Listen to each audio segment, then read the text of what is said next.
Cátedra Libre va a presentar en esta ocasión el tema de la planificación, que es un concepto que se ha rescatado hace más o menos unos 10 años en el Perú a raíz de las discusiones que hubo en el Acuerdo Nacional sobre la necesidad de traducir las políticas de Estado en políticas concretas que permitieran llegar a las metas que se trazaron las fuerzas sociales y políticas que llegaron a la conclusión de que no solamente había que hacer un diseño general, sino traducir esto en políticas de gobierno, en políticas que permitieran caminar hacia los objetivos trazados. Por esa razón fue que se restableció el Sistema Nacional de Planeamiento Estratégico y se creó el Centro Nacional de Planeamiento Estratégico a partir del año 2008. Y esto dio lugar a que se aprobara un Plan Estratégico de Desarrollo Nacional, cuya perspectiva era el año 2021 del Bicentenario de la República. El SINAPLAN y el CEPLAN venían a retomar bajo un concepto nuevo el antiguo criterio de la planificación que en el Perú empezó a aplicarse desde los años 60. ¿En qué sentido era la novedad? Que no solamente se trataba de organizar un plan que estuviese elaborado y orientado desde el Estado, sino que ahora es obligatoria la participación de la sociedad civil, expresada a través del Foro del Acuerdo Nacional. Pero la misma idea del planeamiento estratégico tiene antecedentes históricos muy importantes y durante el siglo XX fue exigido por las fuerzas renovadoras de la política nacional. Desde los años 30, 40, 50 hubo diversos planteamientos que finalmente se plasmaron con la creación del Instituto Nacional de Planificación. Para abordar estos temas y todo lo que supone el planeamiento contemporáneo, contamos con la participación de comentaristas que tienen gran experiencia en este tema. Otoniel Velasco, que ha sido director del Instituto Nacional de Planificación, el doctor Humberto Leceta, que ha trabajado también en el instituto y que sigue abordando, investigando sobre esos temas, el doctor Milton Guerrero, economista, quien ha tenido una destacada trayectoria y la tiene en materia económica, en materia de planificación y de responsabilidades públicas. Ha sido presidente del Banco de la Nación, entre otros cargos que ha ocupado en el Estado peruano. Entonces, con ellos vamos a analizar los elementos que son sumamente importantes para la agenda actual y que tienen que ver con este tema de la planificación o, como se denomina también, el planeamiento de carácter estratégico. Empezaremos preguntándole al doctor Otoniel Velasco cómo es que surgió el Instituto Nacional de Planificación en los años 60, cuáles fueron sus características y qué repercusión tuvo en ese entonces en el manejo del Estado y en el desarrollo de la economía del país. Bueno, la planificación se introduce formalmente en el país en el año 62 por la Junta Militar presidida por Pérez Godoy inicialmente y después por el general Lindley. Vino una misión de la CEPAL presidida por Raúl Previs y plantearon ahí la legislación básica que se tradujo en dos leyes. La 14220, que crea el Sistema Nacional de Planificación con el Instituto de Planificación como el órgano central y como oficinas desconcentradas, digamos, del sistema en cada uno de los ministerios como oficinas sectoriales.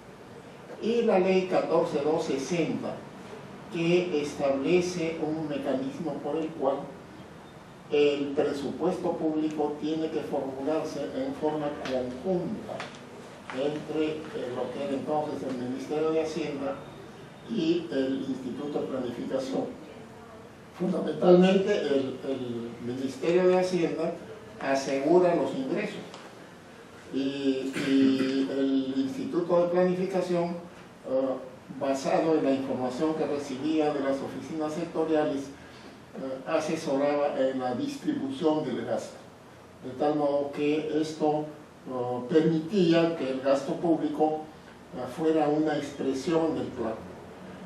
Pero la Junta Militar pues duró solamente un año, entró Belaúnde y Belaúnde no le hizo mayor caso al sistema, no llegó a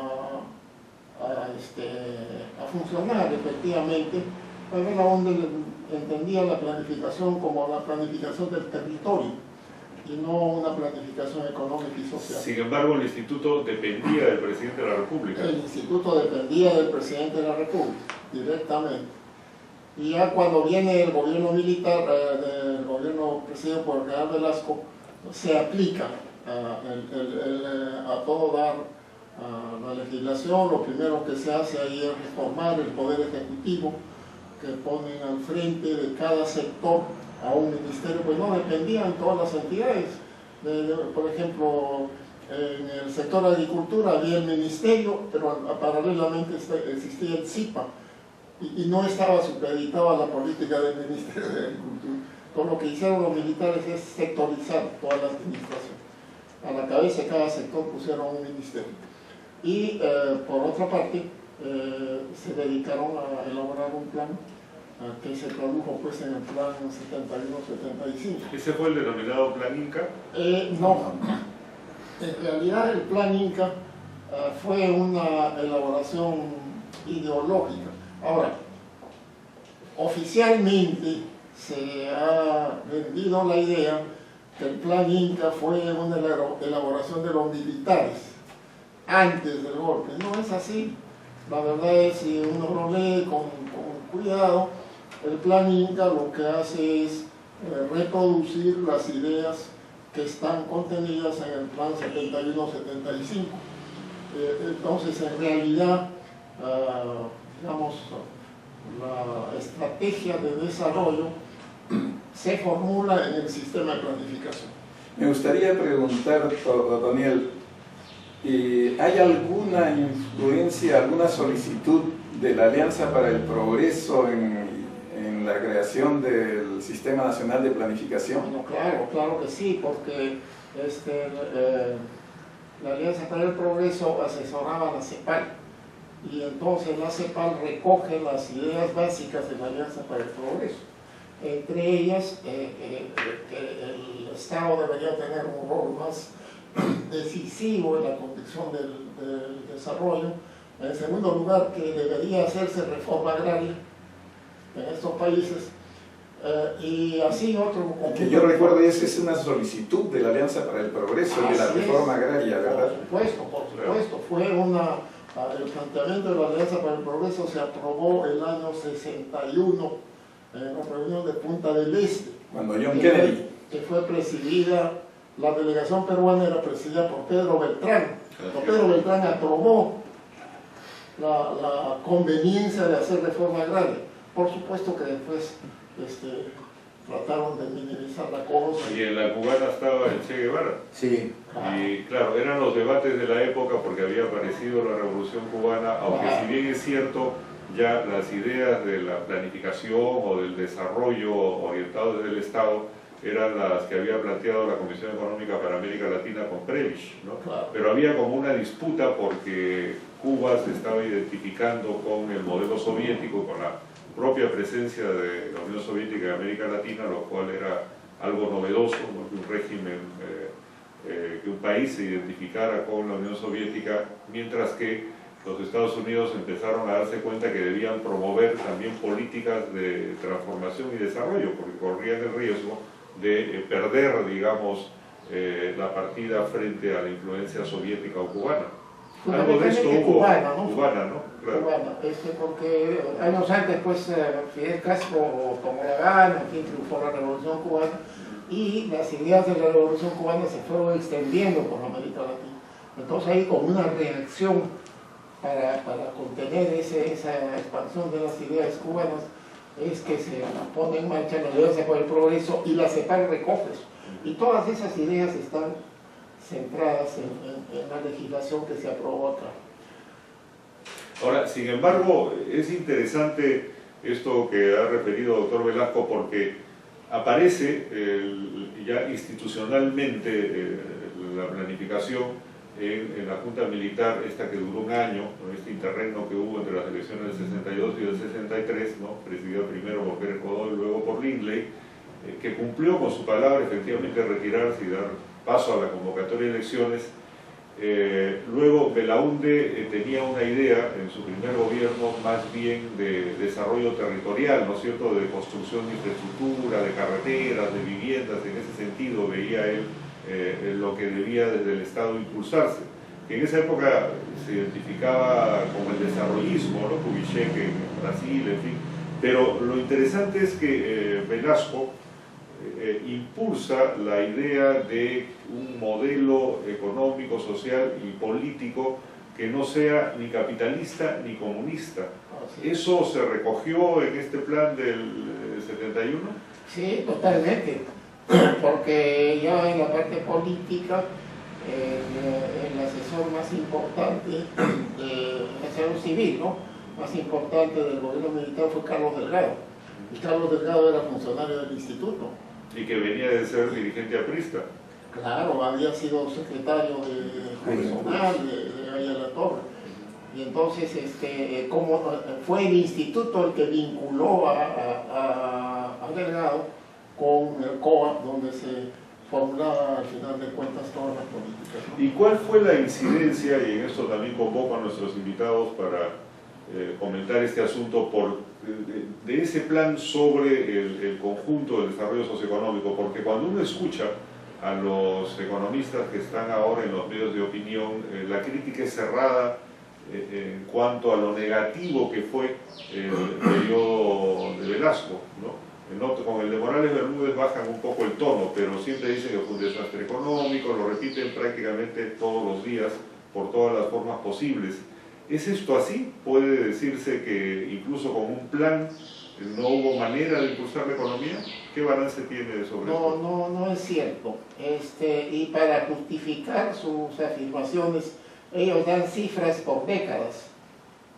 Dicen la década del 60, la década del 70 fue un fracaso, la década del 80 fue peor, y la década del 90 empezamos a ver. Pero resulta que lo que ocurrió es lo siguiente. Los términos de intercambio eran favorables al país desde finales de la década del 40. Y esos términos de intercambio se mantuvieron altos hasta el 75. Entonces, en ese periodo entre el 50 y el 75, hubo gobiernos autoritarios, hubo autoritarios de derecha, autoritarios de izquierda, gobiernos democráticos de derecha, y todos ellos les fue bien, porque el sector externo era favorable. La crisis empieza el año 74 con la elevación del precio del petróleo a nivel internacional. Y el gobierno militar no ajusta los precios del petróleo, por más que el Instituto de Planificación, en alianza con el Ministerio de Economía y Finanzas y el Banco Central, recomendaba el ajuste de los precios, pero los militares no decidieron ajustarlo, porque resulta que el año 72, 73, la Occidental Petroleum, que había sido concesionaria en trompeteros, encontró pues el petróleo. Entonces se difundió la idea, inclusive se trajo una misión de Naciones Unidas, y la misión de Naciones Unidas dijo: el subsuelo amazónico es un mar de petróleo.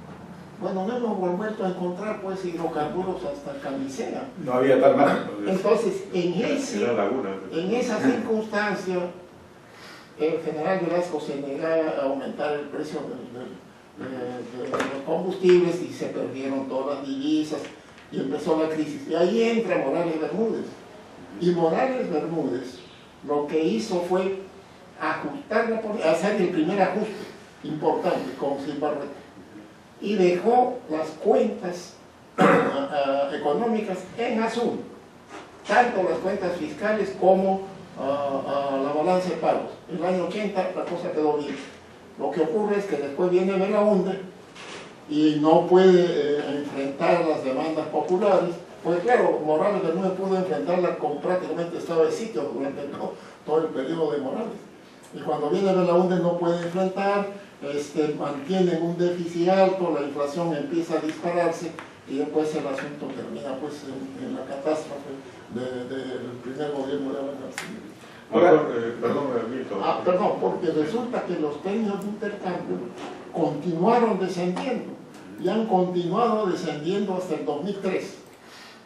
O sea, Justamente dentro del origen de la planificación está de la planificación en el Perú está el pensamiento de la CEPAL, pero también está el pensamiento de la Alianza para el Progreso, que sería una aproximación liberal del Partido Demócrata de Estados Unidos, de la época de Kennedy. Hay en el origen también la presencia del fenómeno cubano, ¿no? De otro lado, la CEPAL de este lado, y la opinión de la Alianza para el Progreso. Está ausente el fenómeno, en ese momento muy activo también, del planeamiento o planificación en Europa. Inglaterra, Alemania, Francia, que estaban haciendo planeamiento o planificación. Esto debe, seguramente el doctor Aya nos ilustrará, al desencuentro que hay político y hasta intelectual, más intelectual, entre Norteamérica y los europeos. Digamos, los economistas europeos y los sociólogos europeos nunca se remiten a la literatura norteamericana y viceversa. Los europeos tampoco se remiten al pensamiento y al desarrollo del pensamiento económico y social en los Estados Unidos. Son un poco compartimientos estancos, quizás ahora menos, pero ha sido tradición así. Al tener este origen, la planificación en el Perú, uno rescata que lo que actualmente existe de ese pensamiento activo es solamente los términos del intercambio. Es un elemento que está presente en el marco macroeconómico multianual, más que en los documentos del Banco Central de Reserva, que no le corresponde precisamente. Sin embargo, yo los invitaría a reflexionar ahora, hoy. La planificación está un tanto desterrada en la Constitución del 93 y los esfuerzos de planeamiento o planificación no logran encontrar actores sociales y políticos entusiastas, probablemente por el desencuentro que hay entre la expresión del neoliberalismo en el Perú y lo que es un pensamiento de desarrollo que aún está latente y presente en el país.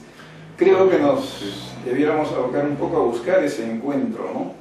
Más bien, antes de pasar a ese punto que me parece que es capital, yo quería pedirle al doctor Receta si nos puede hacer un balance, un resumen sobre qué efectos positivos o negativos, en todo caso, tuvo esta planificación. Es decir, cuáles serían los pros y los contras del balance histórico de los 70 y los 80 en relación al planeamiento, porque ya sabemos que todo esto es cancelado por Fujimori, ¿no?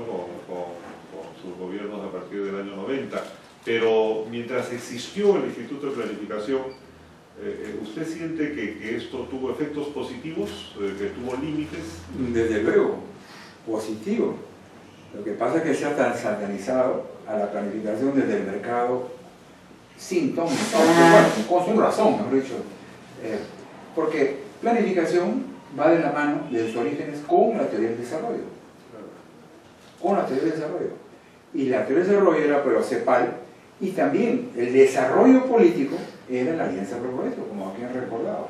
Entonces, la Junta de Gobernadores que se reúnen en Punta del Este, en Uruguay, en septiembre del 1961, llega con esta carta. Hay necesidad de institucionalizar la planificación en los países en que no había, como el Perú. Eran unos pocos países que no había planificación. En otro lado, Chile, etc., en Argentina había ministerio de planificación, y el Perú 0 punto, 0 bala. Entonces, y se ve obligado, don Pedro Beltrán, espantoso, primer ministro y ministro de Hacienda y Comercio, a suscribir. El liberalismo. Claro, del neoliberalismo en la época. Pero claro, él se dio la maña, cuando llega a Lima, no crea algún instituto de planificación, ni equivalente, un ministerio, nada. Él creó una oficina de estudios económicos en Hacienda. Como quien dice, yo honro el acuerdo, pero lo tapo. Ahí comienza el engaño, muchachos. Ese es el problema. Entonces, y además, perdón, era un ministro que es nombrado por una maniobra política de Manuel Prado, porque era en realidad enemigo y crítico de Prado, ¿no? Así es. Que Prado tenía un cierto sentido de desarrollo industrial, quería promoverlo. Claro, y él venía del sector agrario Así y es. el sector más reaccionario, decían en la época. Pero Pedro Beltrán entonces esconde esta institución, lo esconde, lo deja ahí y delega al Banco Central de Reserva hacer el primer plan, que era la obligación del mandato de Punta del Este. Pero entonces es una confluencia. Uno, la teoría del desarrollo, que es contrario pues a toda esta vorágine liberal o neoliberal que regentaba excepcionalmente en el Perú Pedro Beltrán, pero en realidad eran los proteccionistas de siempre que había en el Perú. Entonces, el concepto de desarrollo es más que eso, es una visión mayor de país, y en eso me parece ese punto de vista no hay que perderlo, y en eso está en lo llamadas visiones de estrategia que tiene el país, o a través de los ejes que están en el plan bicentenario. Pero para cerrar este aspecto, ¿qué pasó en los 80? Porque en los 80 se restablece la democracia en el marco de la Carta de 1979 y tenemos dos gobiernos y ambos respetan el Instituto de Planificación, ¿no? Y la propia idea de la planificación de alguna manera vuelve otra vez a tener importancia o es relegada. Volvió a tenerla en el año 85 hasta digamos el 88, cuando viene después ya la hiperinflación, la violencia senderista, ¿no? Y ya... Belaúnde entre el 80 y el 85 volvió a repetir la misma postura que tuvo frente a la planificación en su gobierno del 63 al 68. Es decir, una visión territorialista, sí. Pero él no desdeñó mandato. Debe haber sido muy difícil hacer planificación con Manuel Ulloa. Claro, ese era el obstáculo.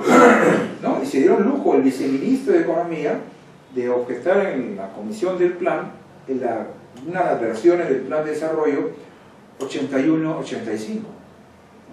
Democrático, pero era el mecanismo. Pero claro, ya comenzaba a ser fuerte el Ministerio de Economía. Venía con fortaleza desde Morales. Y en la fase de García I. Hay un reflotamiento de la organización, pero entramos a muchas cosas. Y otra vez el Ministerio de Economía y Finanzas comienza a ser, ¿no?, el árbitro. Y entonces, pero además, el sistema de organización, el INEP tenía un liderazgo en esa época. Hubo un grupo que llamaba Los Audaces. Tantaleán, Carbonet, estaba en el gobierno. Estaba en el entorno incluso presidencial. Y decían que había una controversia con economía y finanzas. Pero economía seguía manejando uno de los instrumentos que es la programación presupuestaria, no la ejecución. Y que siempre lo solicitaba el INEP, pero que esto fue paulatinamente restándosele. Pero además existía este mecanismo de que el INP tenía, si no me equivoco, que visar los proyectos de inversión más importantes. Por supuesto, todo pasaba por el INP. Y de ahí nace esta leyenda de la confrontación entre economía y planificación. No sé si nace la coordinación, pero el INP tenía una oficina, al área de coordinación de inversiones, y después Dirección General de Inversiones. Era una dirección de más prestigio y de más fortaleza en el sistema de planificación, porque ahora no existe eso. Hoy todo eso está en el MEF. Bueno, ¿no? Entonces, por eso los proyectos están sin horizonte, sin ejes, sin orientaciones. En esa época sí se pasaba, y por eso un poco el INEP era medio que lo fastidiaban por eso, porque todo pasaba por el tamiz de planificación. No así presupuesto, cuando lo fueron quitando, pues le fue quitando a la planificación desde el año 71 y después ya con el ministro de Hacienda de Economía, Silva Ruete. Ya, él dijo, yo asumo el activo y el pasivo y se llevó el corto y el mediano plazo. ¿Y cómo se veía, doctor Guerrero, desde las otras agencias económicas del Estado en lo que se definía en planificación? ¿Se tomaba en cuenta? En parte, el tema de las diferencias básicas entre el sistema o el Instituto Nacional de Planificación fue siempre el desencuentro montado sobre la intención expresada por el INP de querer manejar el presupuesto de la nación. algo que economía nunca ha podido, nunca ha tenido la intención de dejarlo tampoco. Y esto ha evolucionado hasta ahora en una situación en la cual el Ministerio de Economía es quien maneja las pocas ideas de planificación que pueden existir en este momento, si es que existen, ¿no? ¿Por qué? Si ustedes revisan el marco macroeconómico multianual, que es el documento más importante en términos económicos que se edita o se produce en el gobierno, en este documento no existe ningún planteamiento respecto del planeamiento, todo es corto plazo. Es más, el documento es casi exclusivamente económico y el desarrollo no solamente es económico, es el desarrollo económico y social. Esa ha sido siempre la postura del Instituto Nacional de Planificación. La compatibilidad entre las políticas fiscales y las políticas monetarias siempre son de corto plazo. Y esto es lo que viene sucediendo ahora. Ahora, ¿qué pasa? Una de las críticas internas y externas que se hacen a las políticas peruanas es el carácter de su sostenibilidad. ¿Es sostenible en el tiempo esto? Bueno, ya estamos pasando de una tasa de 7-8% a una tasa de 5% de crecimiento anual. Y esto llama más la atención sobre cuán sostenible es el proceso de la economía peruana, cuyo crecimiento ha sido sostenido. Y este proceso de sostenibilidad la sostenibilidad solamente puede asegurarse si es que hay políticas de planeamiento de mediano y de largo plazo. Vale decir, ¿cómo va a ser la explotación de los recursos naturales en adelante? ¿Cómo va a ser nuestra política de salud? ¿Cómo va a ser nuestra política de educación? Dado que la sostenibilidad del sistema económico y del crecimiento actual solamente puede darse si es que el progreso técnico continúa, si es que hay desarrollo de capital humano, que es el residuo de Solow, que le hemos dado mucha importancia ahora en esta época respecto de su aporte al crecimiento económico.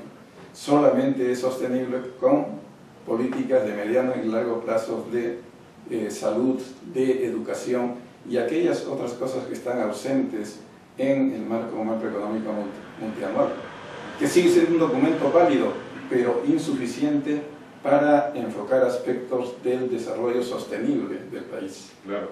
Bueno, después de este repaso inicial donde hemos apreciado cómo es que aparece la planificación en el Perú, este contexto que lo dan los años 60, esta contienda ideológica, política que trasciende las fronteras del Perú entre un modelo democrático, social, liberal, impulsado desde la CEPAL y desde la propia Alianza para el Progreso, que competía con la propuesta naciente de entonces de la Revolución Cubana, que intentaba en América Latina reproducir el modelo soviético, es algo que nos permite entender los avatares de ese desarrollo, que incluye, por cierto, las disputas internas, como bien lo hemos recordado en este panel, entre aquellos de tradición liberal como Pedro Beltrán, que no creían en la planificación, pero que por las circunstancias se ven obligados a crear una oficina de estudios económicos, y luego aquellas posiciones que de alguna manera recogen también